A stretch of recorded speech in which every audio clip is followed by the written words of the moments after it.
All right, so can you distinguish between the nothingness of feeling insignificant versus nothingness of being empty, um, or being one point versus the nothingness you speak of? So feeling insignificant is not nothingness. Feeling insignificant is feeling insignificant. So, and again, this is a little bit of a revisiting how I used to speak in the beginning, in the years ago, which it may be useful to go back and look at older videos. I'm in the process of trying to get those earlier classes and archive things on my website. It's not quite done yet, but I used to speak about this a lot. But briefly, so the feeling of insignificance. So everything is this divine tapestry. Everything is grace, and that the feeling of insignificance is it's a quality. It's a fabric. It's an art supply. It's a crayon color of experience. And that weaving that I was speaking about, that creates this experience of reality. So this is part of that weaving. There's a thought about insignificance. There's a emotional quality feeling that goes along with the thought about insignificance, and then there's a physical, physiological response to that, and they all weave together. They become inseparable in that manifestation. And so the way that I would teach in the beginning was to be present with that and to let go of the story about what you think that means, what that feeling of insignificance means, which allows the mental body to let go, allows that aspect of the weaving to start to unweave itself, and then to rest through the sensation in the body, and to meet that sensation deeply, to meet that sensation as sensation, and open through the infinite spaciousness that's also present, and give that feeling a lot of space. And that in doing that, the emotional body also then starts to let go of that weaving, and the reality creation of insignificance starts to get loosened. And it's just a fabric, it's just a made up possible experience. And in meeting it honestly, not denying it, so this is the paradox that's at play. It's both recognizing it's a creation and honoring the truth of it at the same moment, honoring the reality that has been created. So it's not being insignificant towards the feeling of insignificance, because that'll just make it worse. So and this is true for all experience, all emotions, all of these weavings. You can do this with fear, terror, anger, hatred, jealousy, like what anything. So I'm just doing this one example because it can be really, really helpful. And so then you meet that feeling, so honoring that feeling of insignificance, and then noticing where it is in the body, fully meeting that, letting go of the story around it, being present with it, breathing space in through it, giving it a lot of spaciousness, and that weaving can start to open, and the storyline itself can actually, the whole thing can just kind of let go, and a deeper truth can be seen.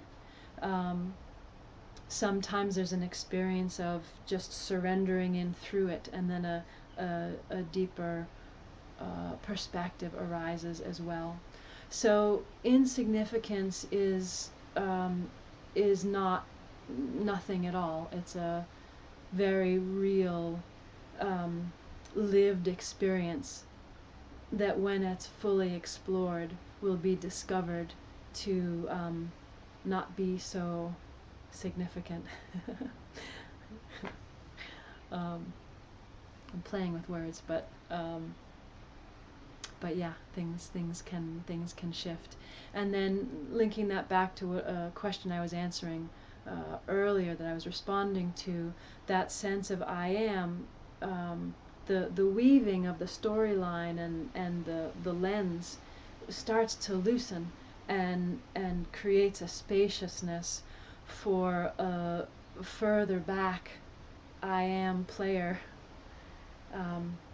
to wake up to itself, and to also, let me also clarify, any player, any sense of self, whether it's personality, human experience, soul, self, remembering lifetimes, light body, streaming through the universe, cosmic body with, all that's there, right? Like any sense of self, any vantage point can recognize itself as the totality from which everything arises. You do not have to wake up to the soul self with past life vision to wake up to the truth of what you are.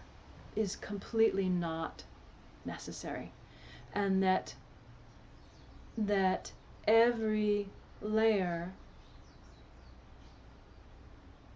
is arising out of the same unknown, unnameable miracle. And so that's what I was speaking to in the very beginning. And the depth of the meditation was arising from is resting where becoming arises. Because each of those players on all of those different dimensions of being all arise out of the unknown, the unknowable. They're all games that the universe is playing in its own self-exploration.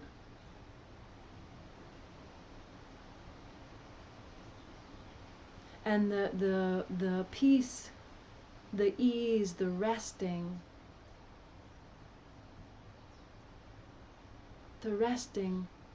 it comes from that resting in the nothing, resting where being and nothing are not separate.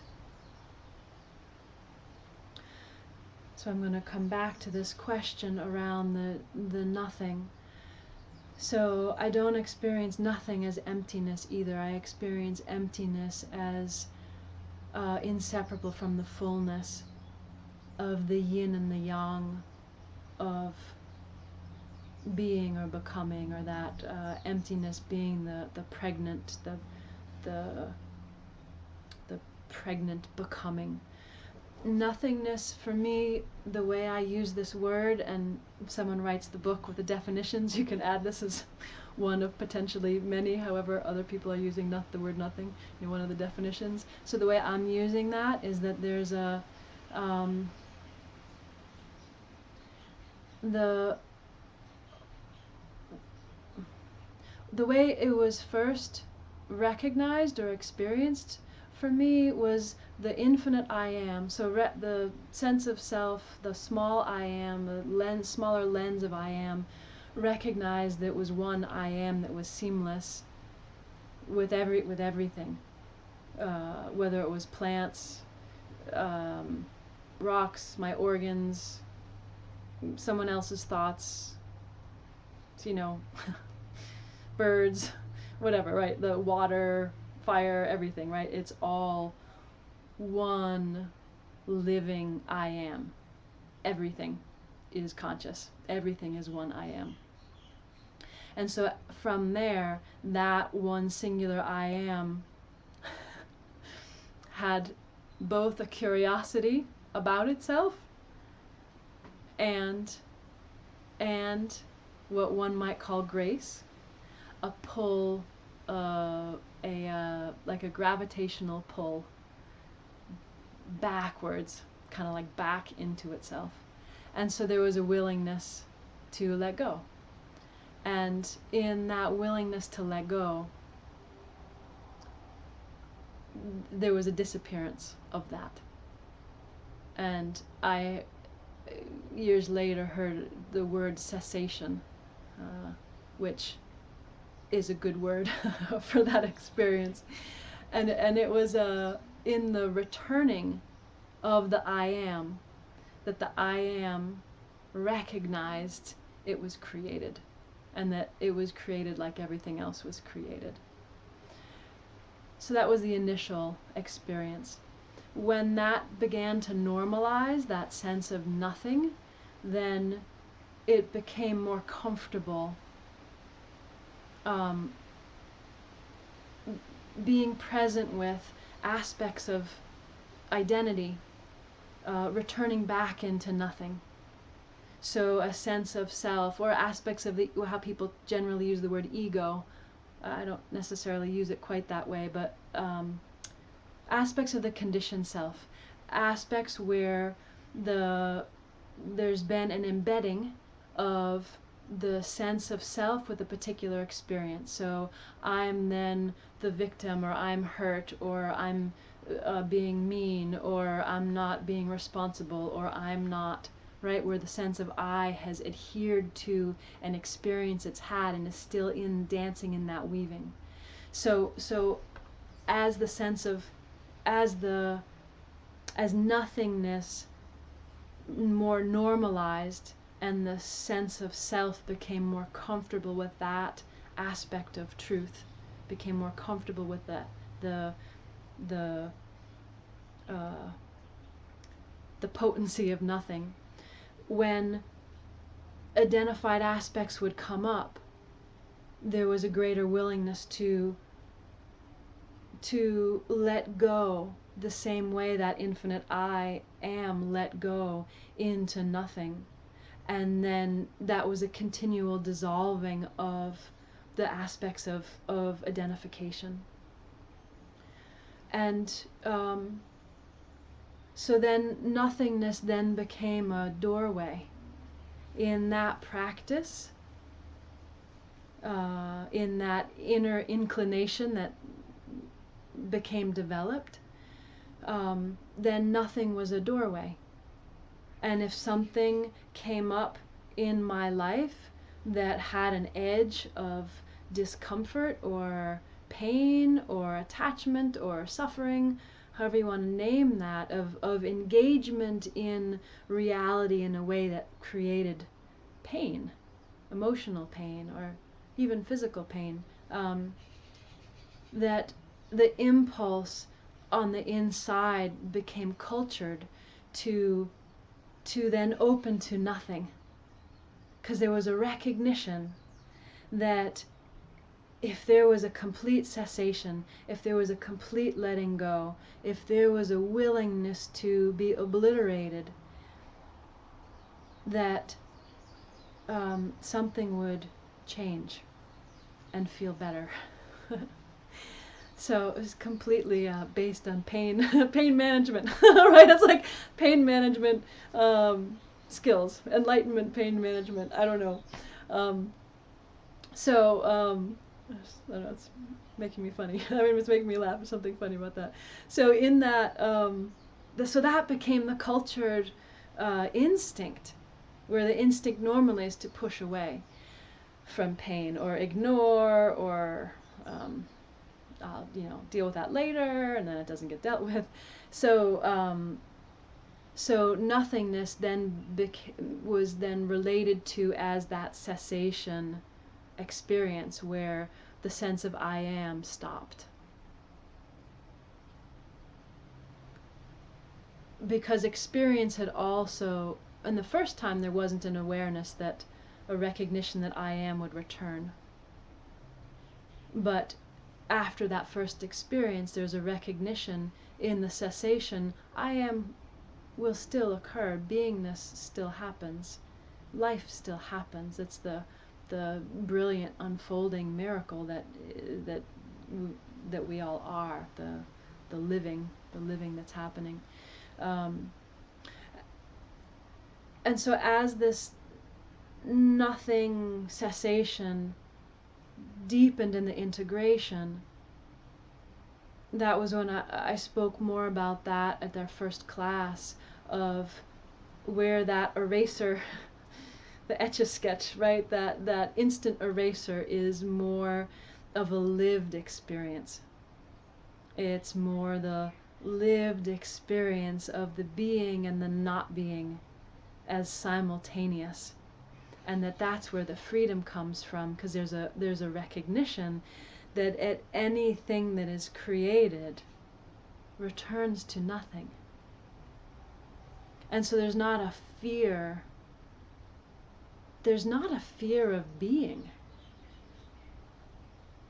Both because what's created returns to nothing, and there's a recognition that you yourself are also nothing. So there's no fighting on the inside to be something or be someone or be better or anything like that. There's an equanimity on the inside of becoming and not existing at the same time. So there's not a fight happening. And then today I was speaking about nothing in yet again another way of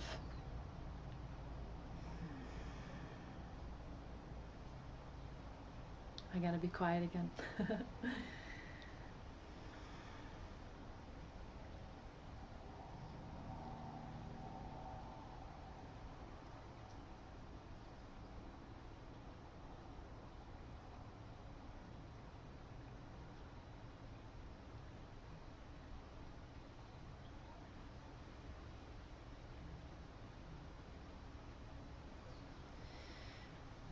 Where the mind and the heart and being recognize that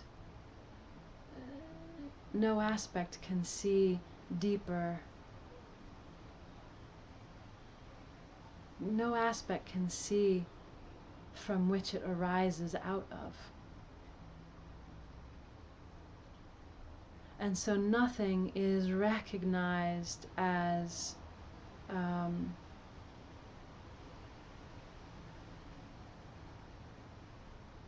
don't know if this is the right word. Nothing is recognized simply as the experience or the state of not knowing on any level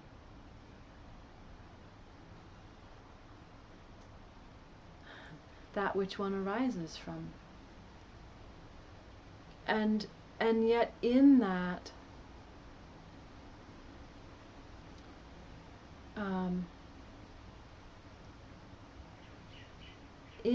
resting, there's such a profound ease.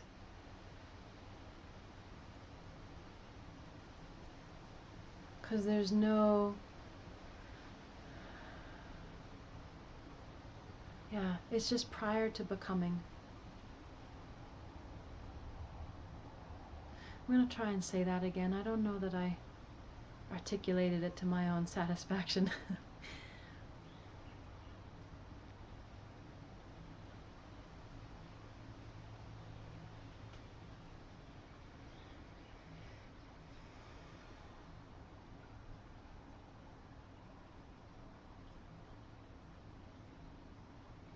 So I guess the way I've been speaking about it is that nothingness, moving from it being a doorway, an experience that would elicit freedom and resolution of karma or conditioning, and then being in the unified being and not being simultaneously and living that. right? This just feels like it's just the same game. It's the same game of consciousness surrendering back into that which it can't see, and surrendering back into that which it can't know, because it's impossible for it to see from whence it comes. So the personality can then wake up to see the soul self and then see what it came out of. But it's then seeing from the soul level, and that's the lens that it's seeing from. And so maybe it passes through the experience of cessation or not knowing, the mental aspect lets go of its ability to see. It lets go of its capacity to know. Those words work for me. I like that. So those, and that's the game, which is true so far in my experience on every level. And that when you're willing to not know, to let go of your perceiving, let go of your capacity to know, and let go of your capacity to see, that's the doorway. Surrendering through that doorless doorway that can feel terrifying, because the feeling is that you are not going to exist, which on a certain level is true in that passage, because the lens you're seeing from has been created from a deeper lens, and it's been made to see through that lens. Your human lens was made to see through humanness. You're made that way. There's an intrinsic instinctual nature that says, I'm supposed to see through this lens. And that's one of the players. And you've been made that way. And so seeing through those lenses is surrendering through that gateway of nothing, if that's what the relationship to nothing is at that vantage point. That's what it was for me at that point, right? And so that sense of self, that sense of integrity of the being or person who's seeing, for that sense of I am to be willing to not be able to know itself, to not be able to see, to surrender back into that experience of cessation or nothing or not knowing or not existing, and fall there, like fall back through that, fall back and let go, or fall however it feels like you're gonna fall, or dissolving. People have described different sensory experiences.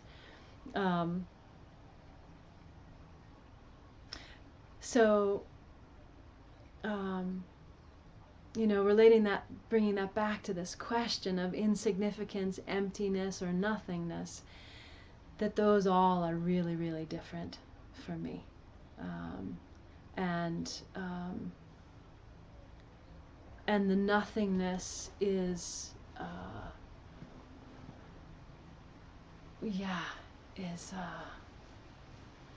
is fabulous. I'm not sure what else to say in this moment. But hopefully that's useful and offers some kind of textural, felt sense mapping for you in your own field of existence to surrender through.